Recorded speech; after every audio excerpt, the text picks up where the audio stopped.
Youhou, c'est Viridiana. Je suis ravie de vous accueillir sur ma chaîne où l'on parle surtout de couture. Donc je me présente, je suis Viridiana. Vous pouvez me retrouver sur Instagram avec le pseudo Viri of Life. Je suis aussi coach couture pour Urban Ferry.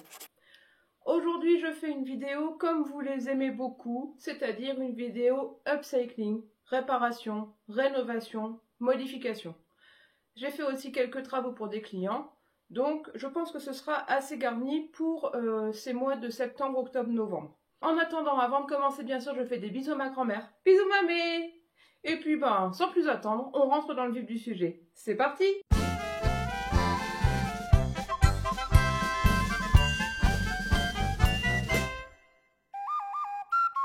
On commence donc cette nouvelle série d'upcycling d'automne avec 3 pantalons que j'ai à raccourcir. Sur les 2 noirs, comme ça, il suffit de raccourcir de la valeur d'un ourlet.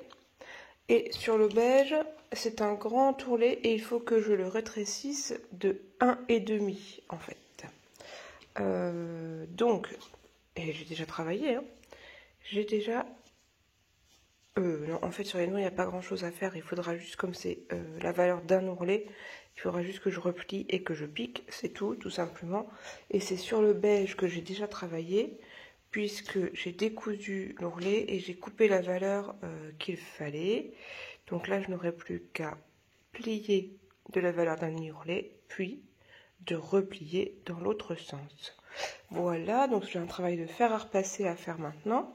Donc je vous fais voir, hein. J'ai décousu et j'ai coupé.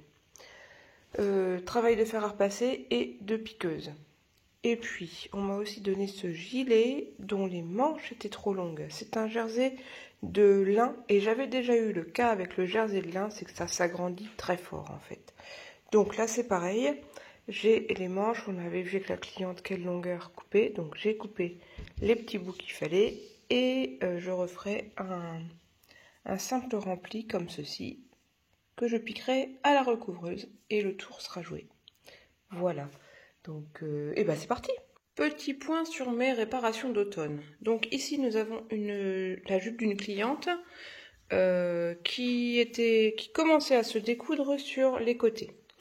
J'ai regardé sur les côtés, il y a un point de chaînette, donc fait à la recouvreuse.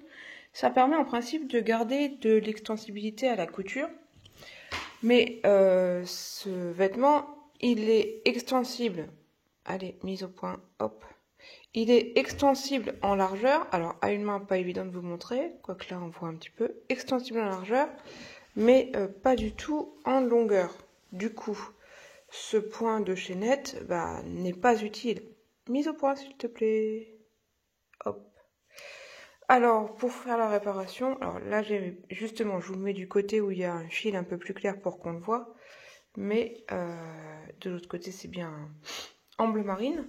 J'ai fait un point droit avec de vrais points d'arrêt. Comme ça, ce sera plus costaud qu'un point de chaînette. Et pareil, c'était plutôt en haut. Voilà, ici. Comme ça, c'est réparé et ce sera plus costaud. Ça, c'est fait. C'était très facile. Après, j'avais un pantalon d'équitation à raccourcir. Seulement en bas, vous voyez, c'est du lycra et c'est plié, donc je ne pouvais pas juste raccourcir du bas. J'ai donc choisi de couper au niveau de cette couture de jonction entre le lycra qu'il y a en bas et le polyamide, j'imagine, qu'il y a là. Enfin, je ne sais pas bien ce que c'est comme matière. J'ai coupé la couture. J'ai bien réépinglé tout de suite au fur et à mesure, enfin mis des pinces. Hop. D'abord, je l'ai fait sur 1 pour voir si ça me réduisait d'assez. Et en effet, il fallait rétrécir de 2 cm et c'est à peu près ce que j'avais. Et ensuite, j'ai fait un surjet 3 fils, mais avec le fil d'aiguille en nylon pour que ce soit costaud. J'avais ça dans mon stock, un fil de nylon noir. Donc comme ça, le point est bien costaud. Parce qu'on dit souvent que le surjet 3 fils est moins costaud que le surjet 4 fils. Ce avec quoi je suis d'accord. Mais en le remplaçant par un fil nylon, je pense qu'il n'y aura pas de souci de tenue dans le temps. Le seul truc que je ne peux pas faire, c'est que c'était surpiqué, vraiment couture plaquée vers le haut. Et bah moi, ma machine, elle peut absolument pas rentrer là-dedans, surtout que là, sur l'intérieur, ça descend relativement bas. Mais sur l'extérieur, vous voyez, c'est beaucoup plus long et j'arriverai jamais à les surpiquer jusque-là. Donc je pense que je vais faire une pâte mouille pour plaquer les marges de couture vers le haut, mais je ne surpiquerai pas. Et là, mon gros dilemme, c'est qu'il n'y a plus de boutons pression ici, mais par contre, ils sont toujours sur le devant. Et je me demande comment enlever ces pressions sans les abîmer. Donc je vais sûrement demander un petit coup de main à mon homme. Et puis, je vais enlever ça pour pouvoir le remplacer par d'autres pressions. Comment faire pour que ça tienne? C'est une bonne question. Je pense que je vais coudre autour. Là, il y a plusieurs épaisseurs, on les voit quand on déplace un peu le trou. Coudre autour pour que ça tienne bien ensemble. Et remettre une pression à cet endroit-là, mais en ayant renforcé comme ça en cousant le tour, ça ne devrait plus bouger. Je n'aurai malheureusement pas de bouton avec un P comme ça dessus, mais... le but du jeu, c'est bien que ça ferme, hein, pas que ce soit extrêmement joli comme cela. Voilà. Hello, alors on m'a ramené hier cette couverture pour poussette. Voilà, le zip de droite, de gauche, enfin suivant comment on se met, est cassé. Donc il faut que je change cette partie du zip. Donc c'est un zip avec double curseur qui fait une longueur de presque 85 cm. J'ai trouvé sur le site Kitty's Fermeture le zip en blanc. Par contre, je ne l'ai pas trouvé en gris. C'était blanc ou écru et je pense que blanc, ben, ça ira peut-être mieux. Donc j'ai pris en blanc, 85 cm. Il sera en principe livré après-demain, sachant qu'on est mardi soir. Hein, il est déjà près de 19 h.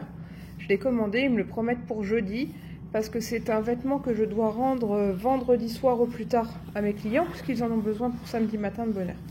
Donc bah, ce soir je vais démonter donc la surpiqûre ici, la piqûre qu'on sent juste là, sur le côté devant et sur le côté dos, pour n'avoir plus jeudi soir ou vendredi midi qu'à coudre le nouveau zip. Voilà, donc c'est parti.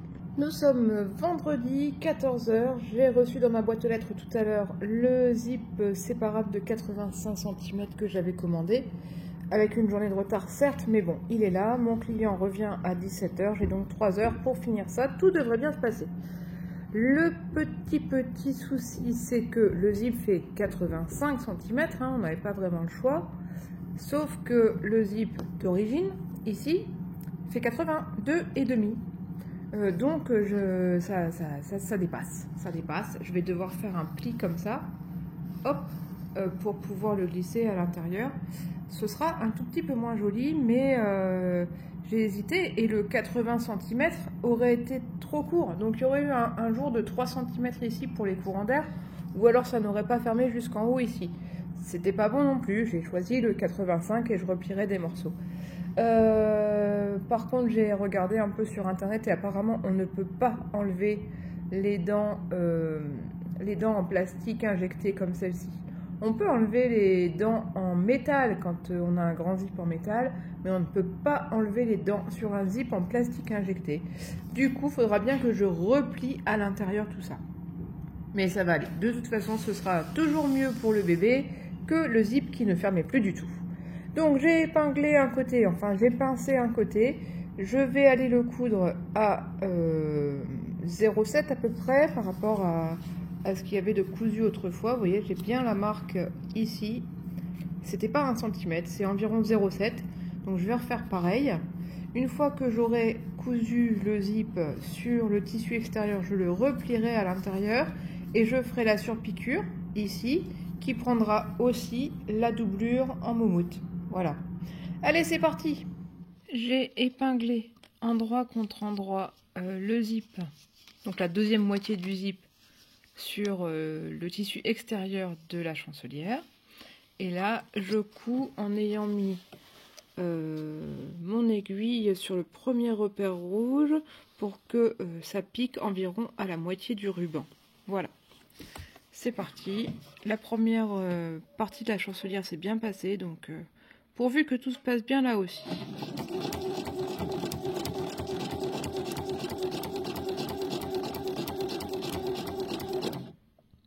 Et je vous retrouve pour la deuxième partie de la pose, le moment où j'assemble avec la doublure. Voilà, j'ai donc assemblé le zip hop, sur mon tissu extérieur. Et maintenant, je vais épingler avec la doublure au-dessus. De façon à ce que la doublure vienne bien cacher la première piqûre et j'épingle en place.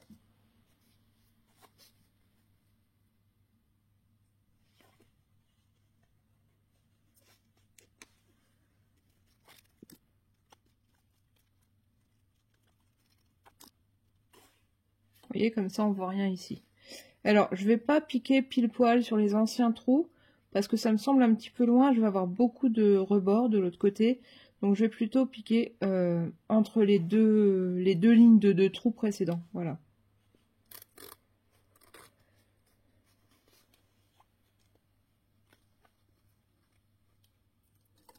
Avec un peu de chance, les petits points disparaîtront au lavage. Et ça posera pas de problème. Ok, je vais donc piquer, je pense, une fois sur les anciens trous et une fois entre les deux. Parce que j'ai peur que ça ne tienne pas bien de ce côté-là. Ne me demandez pas pourquoi. Mais je voudrais pas avoir de problème. Alors je vais piquer en 2 fois. Bon, comme le résultat me plaît bien de ce côté-là, je vais refaire la même chose sur la face avant, où j'avais fait qu'une piqûre pour l'instant. Je vais en faire une deuxième très près du bord. Je pense que ça rendra bien, ce sera plus symétrique. Voilà. Hé hé, voilà, c'est terminé. Alors, bon, vous voyez la mienne là, elle est blanche. Je n'ai pas réussi à retrouver un zip gris exactement comme celui-ci. Elle est blanche. N'empêche que je suis plutôt fière de ma pose, hein. Ça tient plutôt bien. Et alors cette double surpiqûre, moi ça me convient carrément. Au moins c'est costaud. Ça risque pas de se découdre. Je suis sûre qu'à l'intérieur la doublure elle est bien prise. La doublure et la protection comme ça. C'est quelque chose qui devrait durer dans le temps. C'est fonctionnel. Bon là forcément j'ai qu'une main donc j'y arrive pas, mais hop, c'est fonctionnel. Ça s'ouvre en entier, hein, parce qu'on peut prendre le curseur qui est là en bas et ouvrir entièrement tout ce côté, comme on peut le faire de l'autre côté aussi. Donc je suis assez satisfaite de mon petit truc là. Hein. Je pense que ils sont repartis, ils sont fin prêts à aller demain chez Mickey, bien au chaud avec le bébé. Voilà. Je suis toujours dans ma salle, donc vous entendez toujours le bruit de l'insert à granules, mais c'est pas grave. Maxime va me maudire. Un client à qui j'ai déjà fait une ou deux réparations m'a amené récemment des brancards, enfin des toiles de brancards allemands de la Deuxième Guerre mondiale. Un musée va ouvrir dans la ville à côté de chez moi sur la Deuxième Guerre mondiale, enfin sur la libération de la ville au moment de la Deuxième Guerre mondiale. Et du coup, il m'a demandé de remettre en état ces brancards pour qu'ils puissent être exposés au musée. Donc, j'ai plusieurs choses à faire. Bon, comme vous le voyez ici, il y a eu un incident. Sur une des chutes de brancards là qu'il y a en dessous, je vais pouvoir récupérer du biais d'origine. Donc, je vais démonter ce qu'il reste là de biais, faire une découpe un peu plus large comme ça et reposer un biais qui viendra de l'autre brancard pour faire une encoche qui sera plus grande que celle du départ mais qui au moins sera propre, utilisable, en tout cas montable sur un brancard pour montrer comment ça servait. Voilà. Je dois aussi sur celui-là recoudre le cache-coussin. Ouais, je pense que c'est comme ça qu'on peut l'appeler, le cache-coussin. Donc une fois à l'envers comme ça, hop, puis on replie. J'ai un modèle, hein, sur le noir, il est posé encore le cache-coussin. Et là, on le pique à plat, en bord à bord. Il y a encore les anciens points de piqûre, ici et ici. Donc la seule grosse difficulté pour ça, c'est que c'est de la toile très très épaisse. Heureusement, là-haut, j'ai une vieille piqueuse plate spéciale tissu épais. Donc ça, je vais pouvoir lui faire. Mais vous voyez ici, la marge va être très peu large pour passer mon pied. Alors j'ai un pied de triple entraînement, mais je pense qu'il faudra que je mette quand même sur le côté une belle-mère pour que ce soit la même épaisseur que ça, parce que ça c'est très très épais. Oui, c'est pas très compliqué dans la piqûre qu'il y a à faire, mais techniquement il va quand même y avoir quelques difficultés techniques. Voilà. Donc ça c'est pour celui-là de brancard, enfin de toile de brancard. Vous voyez ici j'ai donc des chutes. Je vais pouvoir récupérer le biais qu'il y a là. Voilà. Sur le noir, alors sur le noir, oui, je suis embêtée parce que la boucle ici n'existe plus, n'est plus utilisable. Je ne sais pas exactement comment réparer ça. Le monsieur m'avait donné quelques pièces qu'il a déjà coupées, mais je pense pas que ce soit la bonne solution. À mon envie, il faut que je prenne un bout de cette toile-là aussi et que je refasse tout le tour, quoi. Pas seulement un empiècement dessus. Ce sera jamais assez costaud. Enfin, disons qu'à la guerre, il n'aurait pas fait l'empiècement comme ça. Je pense qu'il faut que je recouvre tout et que je refasse juste un trou. Vous voyez, en fait, même sur celui qui est encore utilisable, on voit que c'est juste un trou. Il n'y a pas... Je pensais qu'au départ, il y avait des œillets comme ça, mais non, il n'y a pas d'œillets comme ça. Mais il m'a dit que je ne pouvais pas remettre un œillet parce qu'ils étaient spéciaux en Allemagne à cette époque et que si on remettait un œillet, il fallait remettre un œillet de l'époque. Donc, j'en ai pas. Donc, il faut que je fasse comme si c'était une réparation de champ de bataille, quoi. Une réparation de guerre.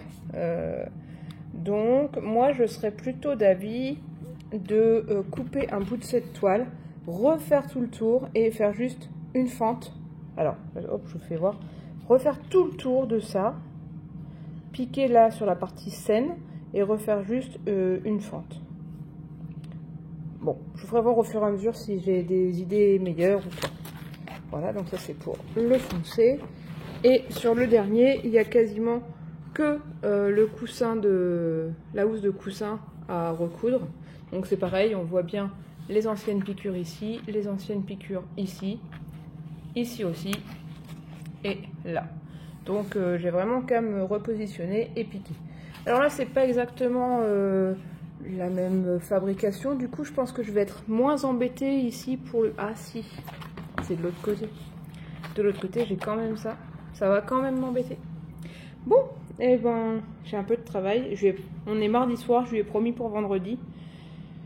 Il n'y a plus qu'à. Voilà. Bon, vous savez quoi, mon client pour les toiles de brancard est revenu aujourd'hui. Il faut absolument que je lui couse sur la manche un écusson de régiment. Mais bien sûr, vous vous en doutez, la manche elle est doublée. Et puis pas assez large pour que ça passe avec à la machine à coudre. Donc il va falloir que je couse ça à la main. Bon, et ben courage, on va y arriver. Et puis il lui faut dans 2 heures, bien sûr. Voilà, j'ai commencé par découdre la partie en scratch qui était à l'arrière de l'écusson pour qu'il soit un peu moins rigide à coudre. Et je l'ai cousu en point invisible à la main, pile poil sur les traces qu'il restait. Je trouve que le résultat n'est pas trop mal. Il reste quelques petits fils qui apparaissaient autrefois qui sont toujours là. Je vais essayer d'en enlever un peu et puis je préviens mon client que c'est fait, qu'il sera tout beau demain pour sa présentation. Je vous présente rapidement mes réparations sur les toiles de brancard. Donc sur celle-ci, si je me souviens bien, il n'y avait pas grand chose. Il fallait simplement recoudre le coussin sur, la housse de coussin sur le haut du brancard. C'est ce que j'ai fait ici. Donc j'ai commencé par coudre cette partie basse endroit contre endroit. J'ai cousu là, tout le long. Ensuite j'ai rabattu et ici par contre j'ai cousu juste en bord à bord. Hop, comme c'était à l'origine. Voilà. Donc là on a un résultat qui est tout à fait naturel, on va dire, d'origine. La seule différence c'est que j'ai utilisé une machine qui est un peu plus ancienne. Ah non, il y avait aussi cette réparation là. C'était tout craqué sur un côté, vous vous souvenez? Donc j'ai pris un morceau de la toile, une chute de toile qu'il y avait avec les brancards. Je l'ai plié en 4 comme un biais et je l'ai cousu, hop. En fait tout est un petit peu rouillé, etc. Du coup c'est assez difficile, mais une fois que c'est en place, c'est en place. Je l'ai cousu à 4 endroits, tout en bas, là au plus près de ce qui sera l'ouverture, de l'autre côté au plus près de l'ouverture aussi, et tout en haut. Et ensuite, j'ai juste fait un petit coup de poinçon ici, pour faire le trou nécessaire. Écoutez, ça tient, ça ressemble à une réparation de chantier, hein, une réparation de guerre, donc je pense que ça va convenir. Hop, je le remets en place. Voilà. Je passe le crochet dedans. Voilà. Et là, on a quelque chose qui est bien costaud. De l'autre côté, comme c'était pas arraché en entier, j'ai préféré ne pas toucher. Après tout, ce sera pas pour servir, mais juste pour être exposé dans un musée. Donc, j'ai préféré ne pas toucher. Je demanderai à mon client tout à l'heure si ça lui convient ou s'il veut le même genre de réparation.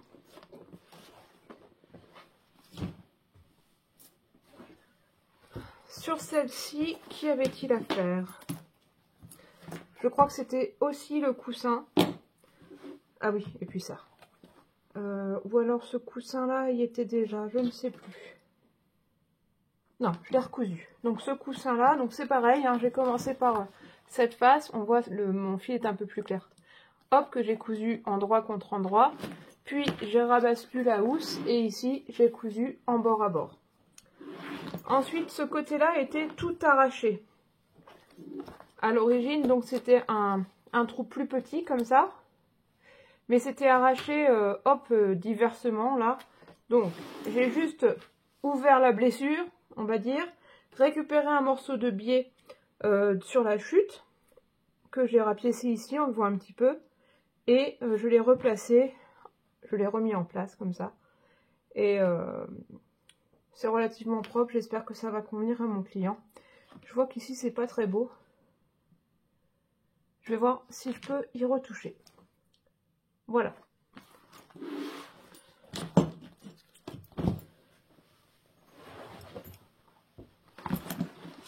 Et sur le dernier,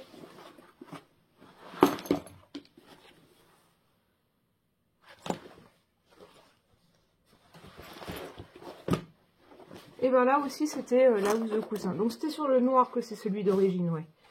Donc ici, oui, parce que là on voit que c'est moi, c'est du jaune à jean. Donc ça je l'ai cousu. Oui, c'est sur celui-là qu'il y avait vraiment que ça à faire. Je l'ai recousu en place. Et ça c'est ok. Voilà, je suis assez contente de mon travail. Ça ne devrait pas s'abîmer plus dans un musée. Donc je vais pas y toucher plus. Ça sert à rien d'en faire trop. Voilà. Allez, je passe à autre chose. Voici une paire de chaussettes que j'ai tricotées l'an dernier. Et sur une des deux, il y a un trou. Bon, alors je vais essayer une réparation. Je ne l'ai jamais fait, donc je ne connais pas le résultat final. Mais j'ai un crochet à laine, une toute petite chute de cette laine et une aiguille à laine. Donc je pense que je vais, avec mon crochet, rattraper cette maille qui est là, remonter les mailles le plus possible et avec ma chute de laine et l'aiguille à laine, repasser dans le grafting du bout pour essayer de refermer ce trou. Allez, c'est parti! Bon, j'ai rattrapé les mailles là, mais la toute dernière ici, elle est quand même très fine. Donc quand je passe mon fil pour recoudre en haut, j'ai peur que ça ne tienne pas. Donc je vais essayer de rattraper les mailles un peu plus bas, quitte à réduire un petit peu la longueur de la chaussette, mais pour que ce soit costaud, sinon au premier porté, ça va de nouveau lâcher. Bon, ben elle est carrément moins jolie que l'autre, mais au moins j'ai plus de trous, je pourrais les reporter cet hiver. En attendant, j'ai plus qu'à me retricoter une paire de chaussettes comme celle-ci. Je continue mon upcycling d'automne avec deux t-shirts à manches longues que l'on m'a donnés. J'aime beaucoup ces t-shirts qui sont élégants, avec l'encolure sympathique, comme ça. Celui-ci a une encolure différente, mais les petites fronces donnent de l'aisance à la poitrine, c'est sympa. Et contrairement à ce que je pouvais penser jusque-là, le rouge ne me va pas si mal. Mais il y a un petit souci, c'est que les poignets sont très larges, sur l'un comme sur l'autre. Hop, je vous fais voir aussi le deuxième. Voilà, et ça passe au-dessus de ma main, comme si franchement c'était trop grand. Alors j'aimerais bien modifier ça pour que ce soit à mon goût plus saillant, en tout cas plus à mon goût. Et j'ai trouvé dans mon stock ce bord-côte. J'en ai quasiment 1 mètre je crois. Donc j'ai largement de quoi faire 4 poignées pour pouvoir resserrer un petit peu. le bas des manches. Alors, ça va donner un petit côté sport à ces t-shirts qui sont du côté de la tête assez habillés. Mais vous voyez, sur ce poignet-là, il y a déjà un petit passepoil noir. Donc, je pense que le bord-côte noir va lui convenir. Et puis, pour le deuxième, je me dis que ça va le faire. En plus, il y a des petites paillettes. Je ne sais pas si vous les voyez bien. Il y a des petites paillettes sur le poignet, ce qui est quand même un petit peu festif. Et c'est à la mode, en tout cas c'était à la mode l'hiver dernier, de faire des chemises par exemple avec des bords-côtes au poignet ou même à la taille. Alors je pense que je ne serai pas hors thème en faisant cette modification. Concrètement, je vais couper les poignets juste au-dessus de l'ourlet et je vais fixer ensuite le bord-côte qui lui sera déjà fermé en rond. J'en ai pas pour très longtemps, j'essaie de vous filmer ça dès que possible.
Et voilà donc mes t-shirts avec leur jolie poignée de manches. Hop.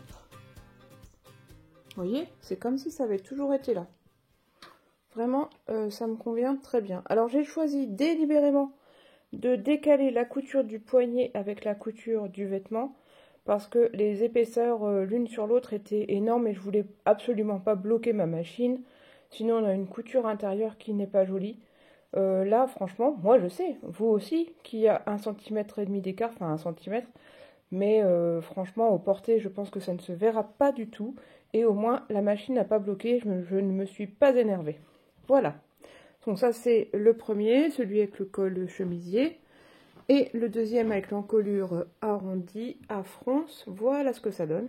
Là, c'est pareil. Franchement, ça a toujours été là. Hein. Il n'y a vraiment pas de souci. Ici, j'avais un petit passepoil qui m'a pas trop posé de problème à la couture. Et pareil de l'autre côté, j'ai décalé la couture du poignet par rapport à la couture du vêtement pour que ça ne coince pas. Je vous les enfile et je pense que je vais clôturer là mon vlog upcycling d'automne. Voilà à quoi ressemble le premier t-shirt que j'ai modifié. Vous voyez, comme ça, je suis sûre que ça ne passe plus au-dessus de mon poignet. Et je peux remonter les poignets sans que ça descende. C'est tout à fait ce que je voulais. Ça ressemble tout à fait à ce que j'imaginais. Avec ce bord-côte noir à bande rouge à paillettes. J'aime beaucoup. Voilà. Je vous fais voir tout de suite le deuxième. Et voilà pour celui-ci, à mi-chemin entre le t-shirt et la chemise, enfin la blouse. En jersey, c'est très confortable. Et donc, avec les poignées de manche. Hop. C'est comme si ça avait toujours été là, n'est-ce pas? Bon, sur ces belles images, on est d'accord, hein, sur ces belles images, je vais clôturer le vlog. Je suis ravie de vous avoir retrouvé cette semaine encore pour de nouvelles aventures. Ça me fait vraiment plaisir. Et surtout, j'adore lire tous vos commentaires et j'y réponds toujours. Donc n'hésitez pas à me dire si vous aussi, vous réparez des choses, vous modifiez des choses, ou vous travaillez pour des clients peut-être, je ne sais pas. En tout cas, si vous avez aimé cette vidéo, mettez un petit pouce. abonnez-vous et en cliquant sur la cloche, vous aurez les notifications pour toutes mes prochaines vidéos. On se retrouve la semaine prochaine. Des bisous!